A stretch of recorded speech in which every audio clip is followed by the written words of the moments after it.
Psoriasis एक ऐसा त्वचा संबंधित विकार है जो लंबे समय तक रोगी को मानसिक और शारीरिक दोनों रूप से परेशान करता है। आयुर्वेद में ये कुष्ठ रोग के अंदर आता है। एक बार ठीक हो जाने पर फिर इसका उद्भव होना यानी रिकरेंसी बहुत ज़्यादा होती है। इसलिए ये रोगी को मानसिक और शारीरिक दोनों रूप से परेशान करता है। इसलिए ज़रूरी है कि आप अपने खान पान का पूरा ध्यान रखें, जिससे बार बार इस त्वचा संबंधित व्याधि में रिकरेंसी कम हो। और यही प्रश्न रोगियों का भी होता है कि हम क्या अवॉइड करें। तो चलिए जानते हैं कि आयुर्वेद के अनुसार आपको किन किन चीज़ों से दूर रहना है जो सोराइसिस जैसी व्याधि को बढ़ा सकते हैं। हरिओम, सात्विक जीवन में आपका स्वागत है। मैं डॉक्टर नेहल शर्मा, सात्विक जीवन के इस पद पर आपकी सारथी। सोराइसिस एक कुष्ठ रोग है। कुष्ठ रोग ये एक आयुर्वेदिक शब्द है जिसके अंदर असंख्य त्वचा से संबंधित रोग आते हैं। सोराइसिस के भी बहुत से प्रकार हैं, जैसे नेल सोराइसिस, जॉइंट सोराइसिस या फिर स्कैल्प सोराइसिस। इसमें मछली की त्वचा यानी फिश स्केल के जैसे त्वचा पर ड्राई पैचेस बन जाते हैं। साथ में खुजली रहती है और ये पैचेस पर से परत निकलती रहती है और ये धीरे धीरे आपकी त्वचा पर फैलने लगते हैं। ऐसा नहीं है कि सोराइसिस ठीक नहीं हो सकता, ये बिल्कुल ठीक हो सकता है, बस इसकी रिकरेंसी बहुत अधिक है क्योंकि पूरी तरह से शरीर से टॉक्सिन्स जाने में समय लगता है। और अगर थोड़े भी टॉक्सिन्स रह जाते हैं हमारे खान पान के कारण या मौसम के प्रभाव से, स्ट्रेस के कारण हुए बदलाव से ये पैचेस फिर से बढ़ने लगते हैं। इसलिए जिन्हें सोराइसिस है उन्हें खाने पीने का और अपनी जीवन शैली का बहुत ध्यान रखना चाहिए। आयुर्वेद में बहुत से कारण बताए गए हैं जिनसे कुष्ठ व्याधि हो सकती है या ये बढ़ सकती है, जैसे सी फूड का, जैसे मछली का बहुत अधिक सेवन करना, अचानक से ठंडे वातावरण से गर्म वातावरण की ओर जाना, जैसे एसी में से निकल करके तुरंत धूप में जाना या धूप में से तुरंत एसी में चले जाना, ठंडा गरम एक साथ खाना, गरम खाने के साथ ठंडा पानी पीना या कोल्ड ड्रिंक्स पीना, अमात्रा पूर्वक भोजन करना यानी भूख नहीं है तब भी भोजन कर लेना या ज़रूरत से ज़्यादा भोजन कर लेना, या भूख होने पर भी खाना नहीं खाना। इसलिए आप अपनी भूख के अनुसार ही भोजन करिए और ये सामान्य लोगों के लिए भी स्वस्थ रहने का पहला नियम है। दूसरा, आपके 2 बार के खाने में कम से कम 3 घंटे का गैप होना चाहिए।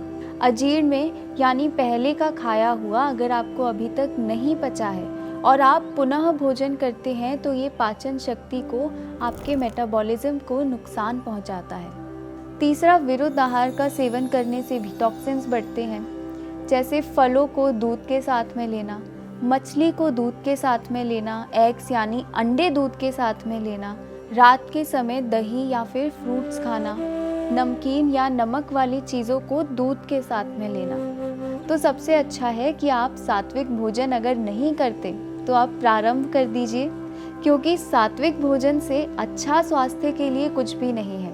ये शरीर को पोषण भी देता है, स्वस्थ भी रखता है और सबसे बड़ी बात कि ये मन को शांत रखता है। एक और कारण जो सोराइसिस जैसी व्याधियों को बढ़ा सकता है वो है मिलेट्स का और ओट्स का सेवन, वो भी बिना देसी घी के साथ में, और इनका दूध के साथ में सेवन करना, क्योंकि मिलेट्स रूक्ष गुण युक्त होते हैं। इनसे शरीर में रुक्षता आती है। इसलिए ज़रूरी है कि अगर आप मिलेट्स खाते हैं तो इसके साथ 1 चम्मच घी ज़रूर खाइए। और ओट्स आजकल का एक बहुत प्रचलित भोजन है, पर आयुर्वेद में बार्ले यानी जौ को स्वास्थ्य के लिए अधिक हितकर बताया है। ओट्स को पचने में भारी बताया गया है, वही जौ हल्के होते हैं। पर अगर आपके पास जौ उपलब्ध नहीं होता है तो ओट्स को दूध के साथ में खाने की बजाय आप थोड़े घी में छौंक करके इसे खाइए। इसके अलावा लिक्विड डाइट ज़्यादा लेने से भी सोराइसिस या त्वचा संबंधित किसी भी व्याधि में आपको बचना चाहिए। अधिक लिक्विड लेने का अर्थ है दिन भर शेक्स, जूस, स्मूदीज लेना या केवल लिक्विड डाइट लेना। शरीर के जलीय तत्व को ये दूषित करते हैं और अग्नि को मंद करते हैं। और बहुत अधिक स्निग्ध भोजन यानी फैटी फूड भी आपको नहीं लेना है। चीज़, बटर, ऑयल, मेयोनीज ये सब वो स्निग्ध आहार हैं जिनका शरीर में कंजप्शन या तो होता ही नहीं है या बहुत समय के बाद होता है। और इनमें भी रिफाइंड ऑयल ऐसी एक चीज़ है जो आपको अपने रसोई घर से बाहर कर देनी चाहिए। इसके साथ ही बेकरी फूड्स और रिफाइंड शुगर, ये दोनों भी सोराइसिस जैसी व्याधि को कभी ठीक नहीं होने देते। इसके बजाय आप गुड़ या फिर मिश्री का प्रयोग कर सकते हैं, वो भी मात्रा पूर्वक। और हिडन शुगर से आपको बचना है, जैसे पैकेटेड जूस, ब्रेड और बेकरी प्रोडक्ट्स। सोराइसिस होने का या एग्रेवेट होने का एक और कारण है वॉमिटिंग जैसे प्राकृत वेग को रोकना। ये भी सोराइसिस जैसी व्याधि को बढ़ाता है। वॉमिटिंग के माध्यम से आपके शरीर के टॉक्सिन्स बाहर आते हैं, पर अगर आप किसी वजह से इसे रोक देते हैं तो ये कहीं ना कहीं आपको नुकसान करेंगे। हम ऐसा अक्सर करते हैं, सफ़र में जाने से पहले एंटीएमेटिक्स लेकर या सामान्य भी एंटीएमेटिक्स लेकर इस वेग को दबा देते हैं और जो टॉक्सिन्स आपके शरीर से बाहर आने चाहिए थे वो नहीं आते। क्षमता से अधिक व्यायाम करना भी आपको नुकसान दे सकता है। विशेष रूप से प्री वर्कआउट या कैफीन जैसी चीज़ें लेकर व्यायाम करना भी क्षमता से अधिक व्यायाम करना ही है।